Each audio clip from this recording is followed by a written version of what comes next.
Hey everyone, Mike After Monday coming to you today. I got Chris Reichert. We're out here in Plymouth, Wisconsin, standing in the beautiful red clay of eastern Wisconsin.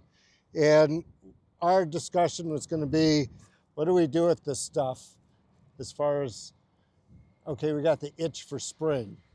Is it ready to go? Is it not? So Chris and I are just swinging some tools,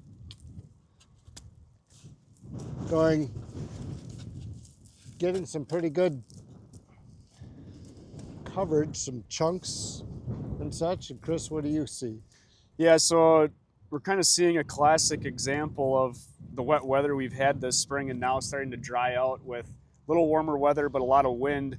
We're getting a real thick crust on the top of the soil that I think is going to inhibit a lot of our drying below that.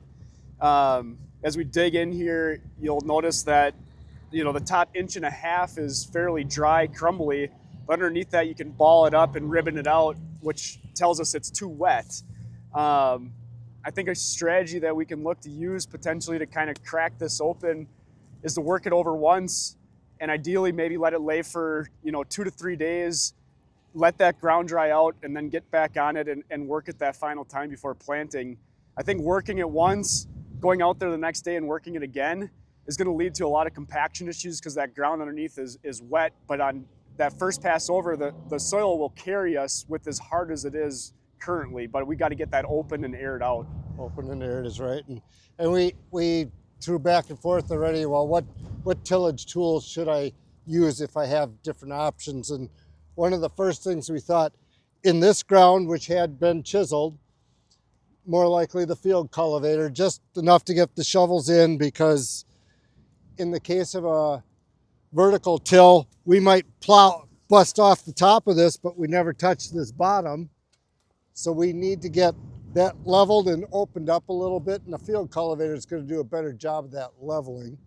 You mentioned on vertical till, how would you use that? Yeah, so on ground that maybe isn't chisel plowed, it might be something that you can get across with a very non-aggressive disc angle to just kind of open up that soil to start with and get that ground warming up and drying out. And then, maybe a second tillage pass again, like we'd follow with a field cultivator, or, another vertical till pass to maybe level that out and get it into a planting shape. But again, that would be a couple of days later. Let this dry. And I get to at least say, a couple of my older clients had talked about, as they reduce their acreage and let things lay for a couple of days instead of work it, plant it in the same day, their yields just naturally started coming up because the conditions of the ground were actually improved through that time. So use that experience of the older grower who did a lot of work in his day is going, oh, look what I could have, should have done. But so with that, anything else that we should throw at them today, Chris? No, I don't have anything to add. Be patient. Air temperatures are cold, so your crop isn't going to jump out of the ground at the moment. Do everything you can to get it right the first time, because that's when you make the most money.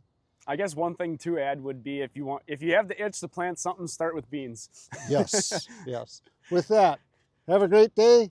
Give us a call if you got questions.